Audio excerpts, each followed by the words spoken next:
आप देख रहे हैं रोजाना दिल्ली न्यूज।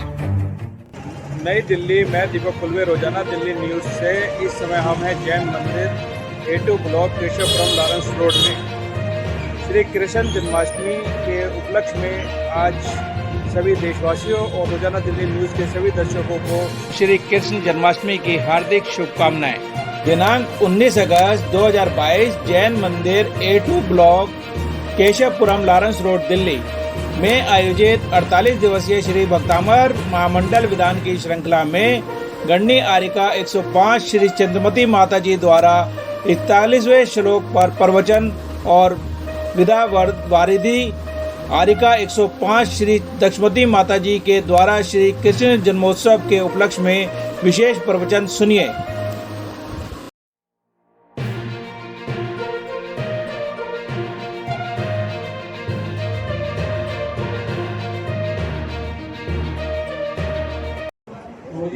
बोलो मेरे विराजमान साक्षात श्री चंद्र प्रभु भगवान की, बोलो आदिनाथ भगवान की, और शासनायक महावीर भगवान की जय। बोलो भक्तामर महामंडल विधान की, मानतुंगाचार्य महाराज की, परम पूज्य विदुषी रत्न गणनी आरिका 105 श्री चंद्रमती माता जी की, विद्या भारती माता जी 105 श्री दक्षमती माता जी की, समस्त आरिका संघ की। आज एक पावन दिन हो रहा है कि हमारे जैन आगम के अनुसार नारायण श्री कृष्ण का आज जन्म है, जन्माष्टमी है। वैष्णव समाज में आज श्री कृष्ण जन्माष्टमी बड़े धूमधाम से इसको लोग मनाते हैं, और जैन आगम में भी श्री कृष्ण का नारायण का रूप है जो 63 साल का पुरुष में शामिल है, पूजनीय हमारे लिए भी। आज भक्तामर जी महामंडल श्रृंखला में आज 41वें श्लोक का माता जी समझते हैं, तो आइए सब हम चलते हैं माता जी के चरणों में। 41वां माता जी का वंदनामी करते हैं सब पहले।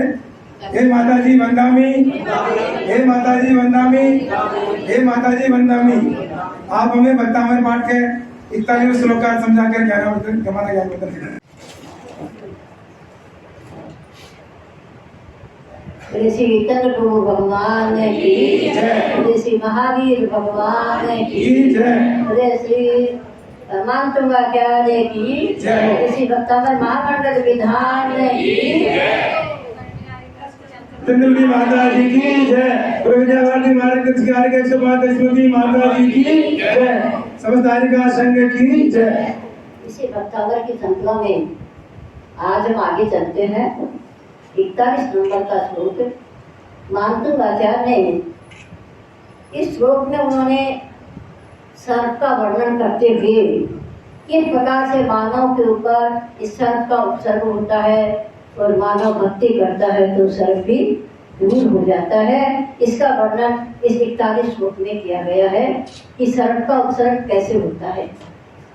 रक्ते क्षणं समदकोकिल कंठ निगम क्रोधोदतं फणिनमोद्धरणमापतन्तम् आक्रामति क्रमयुगेन निरतसंकर्षन्नामनागतमनि हृदयस्य पुंस।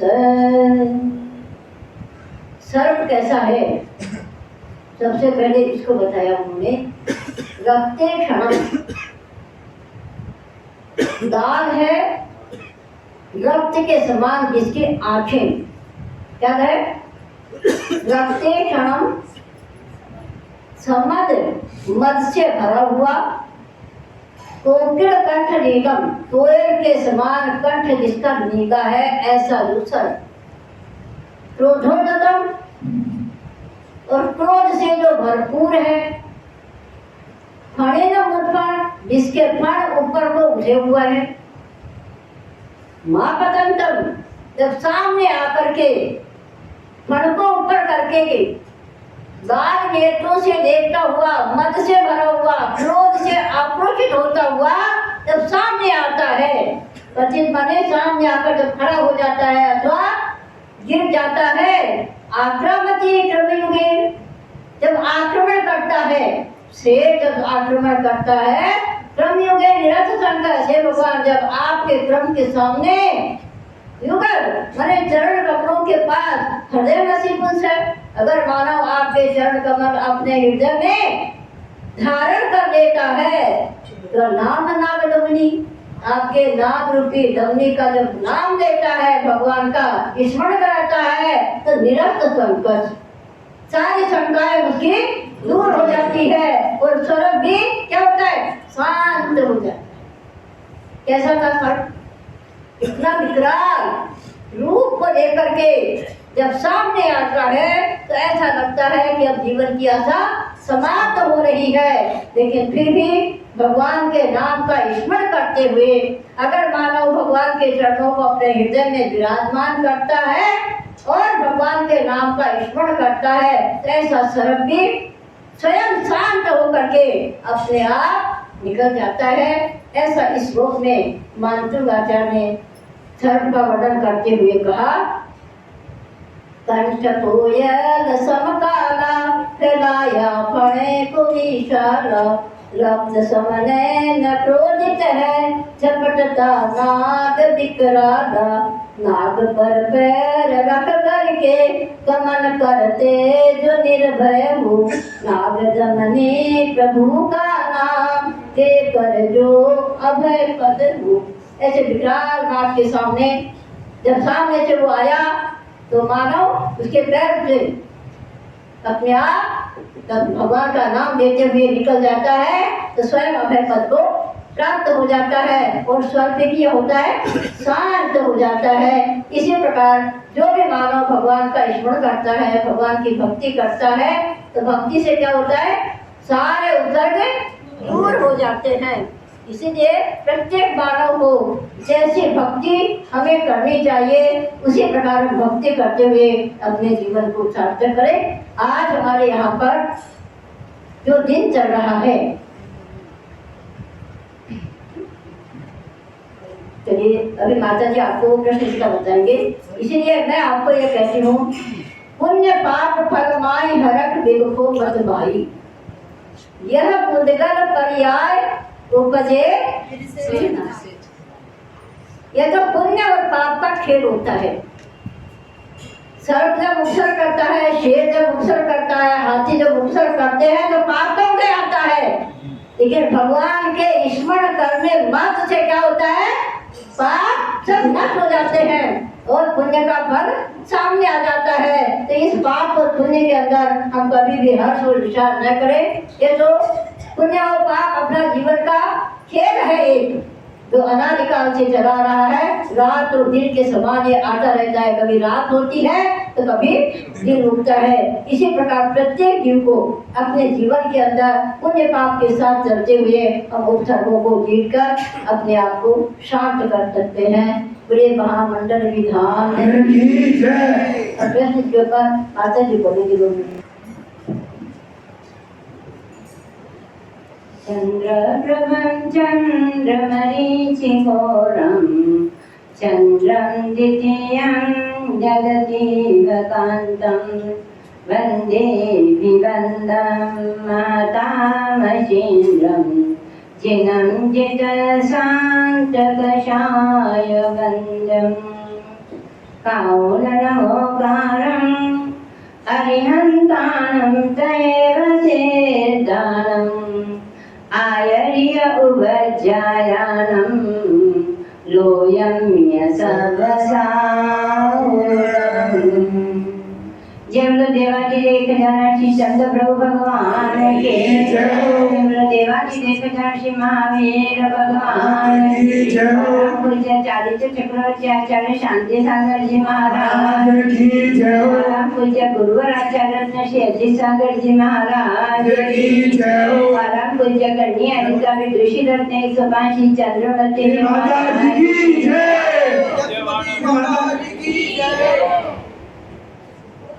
आज सभी लोग जन्माष्टमी के नाम से जानते हैं। मतलब हुआ कि आज के दिन किसका जन्म हुआ, कृष्ण जी का। और आप देखिए आप देखिए कि कृष्ण जी के माता पिता का नाम सबको मालूम है। क्या नाम था? वसुदेव देवकी। कृष्ण जी के 6 भाई और थे जो उनसे ज्येष्ठ थे। उनकी माता पिता के दो युगल जुड़वा पुत्रों का जन्म हुआ था। जैसे ही युगल जन्म हुआ दो पुत्रों का, तो देवों के द्वारा क्या हुआ? वहां से उठा करके अन्य जगह पर पहुंचाए गए।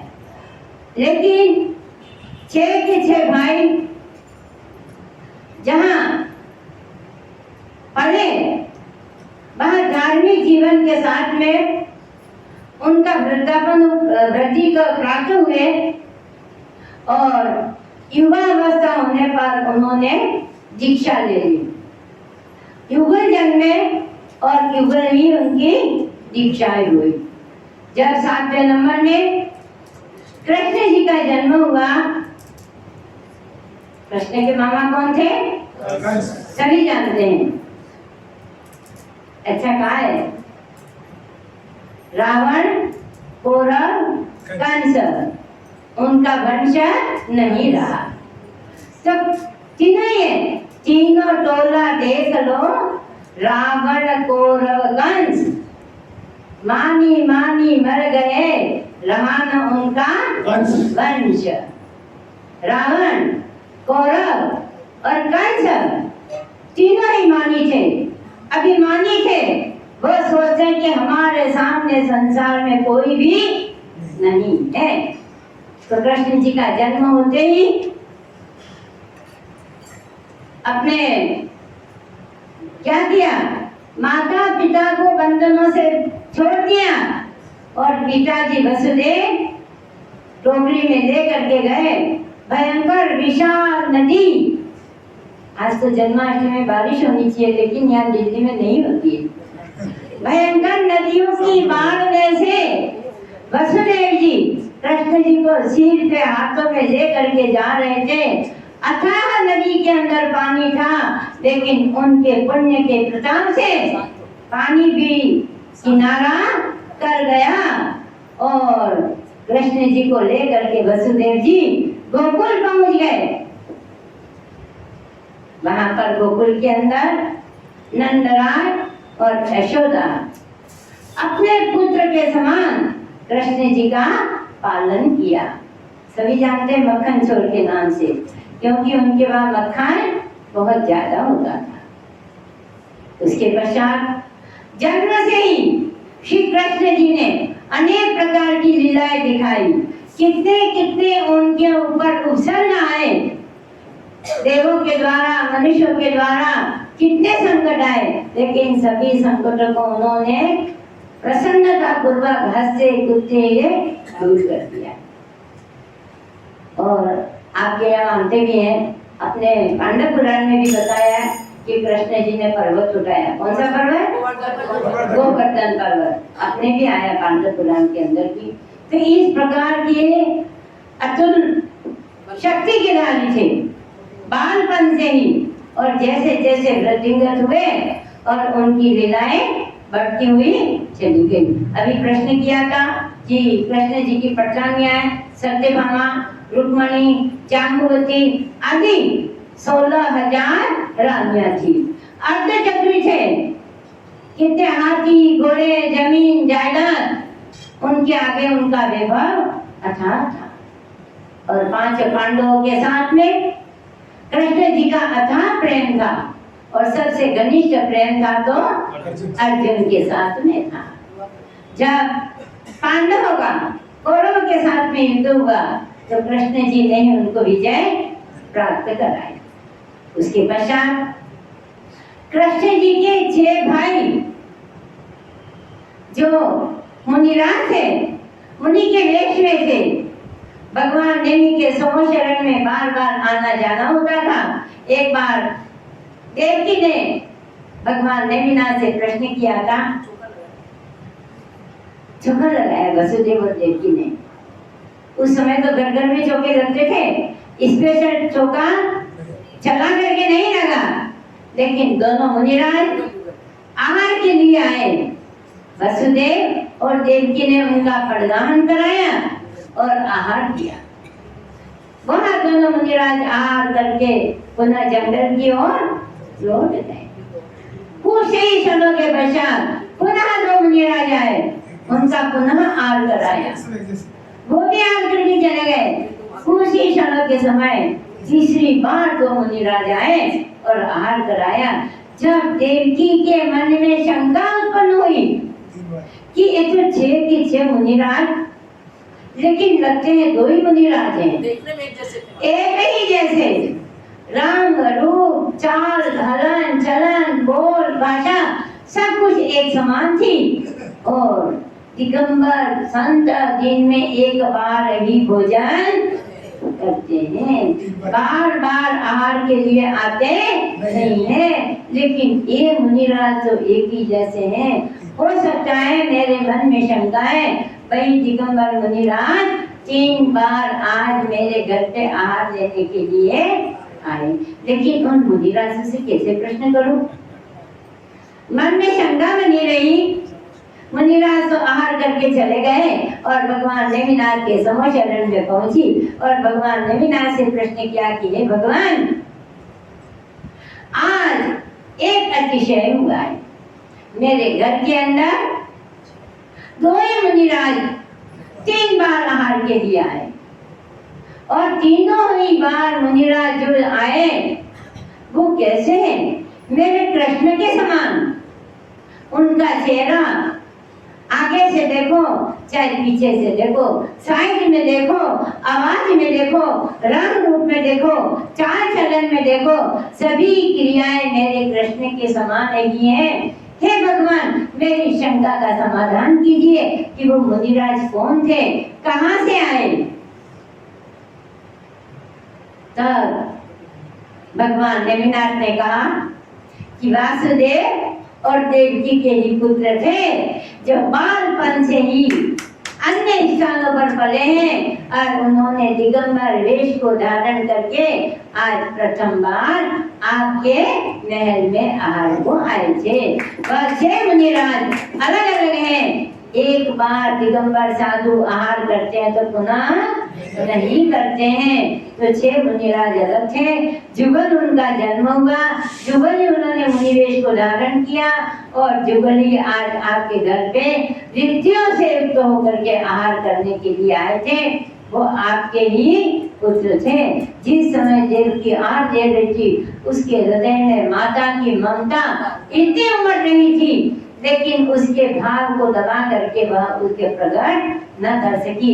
आखिर में मुनिराज से भी उसने प्रश्न किया था कि हे गुरुदेव, आपके माता पिता से कौन पुण्यशाली है, कौन धन्यशाली है, कौन वैभवशाली है, जो आपके जैसे सुंदर युवा पुत्रों को घर छोड़ने का आदेश दे दिया, दिगंबर मुनि बनने का आदेश दे दिया। तब मुनिराजों ने क्या कहा कि धरती ही माता है और आकाश ही पिता है। एक शब्द के उत्तर में पूरा शास्त्र समा गया।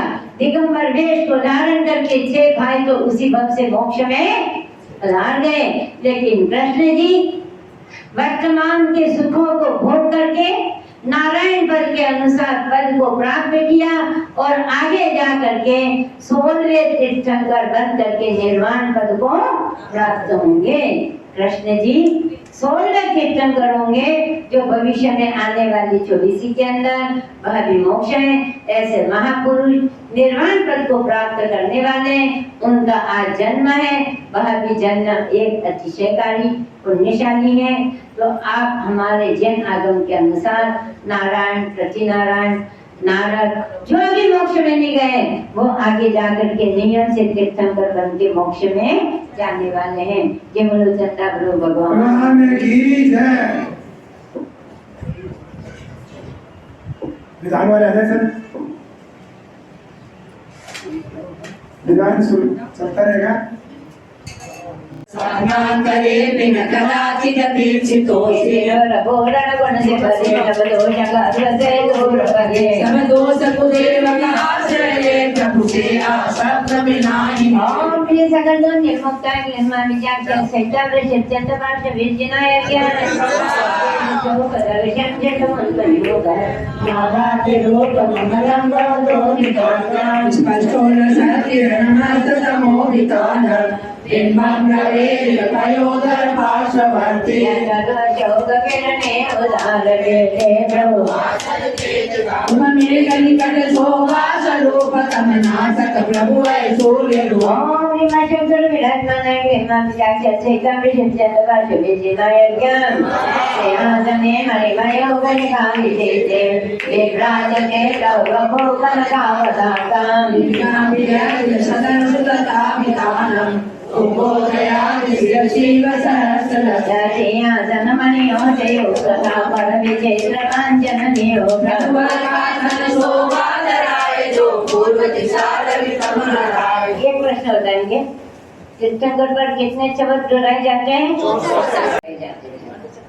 ओम ह्रीं मणिमुक्तां करते सिंहासन प्रत्यार्य विष्णाय लेमा विचार चल सहिताय ऋषभ चंद्र पार्श्व विजनाय ज्ञान चलो नीचे खड़े हो जाए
तैयारी होगी तो देख लो।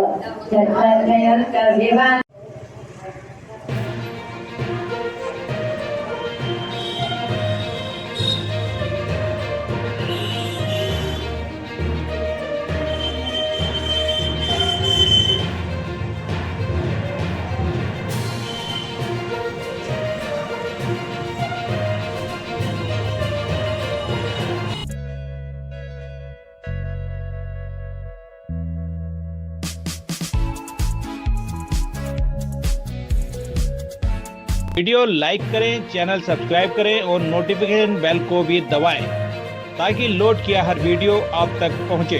धन्यवाद। अपने इलाके की न्यूज़ चैनल पर दिखाने के लिए 9999306595 पर संदेश के साथ वीडियो भेजें।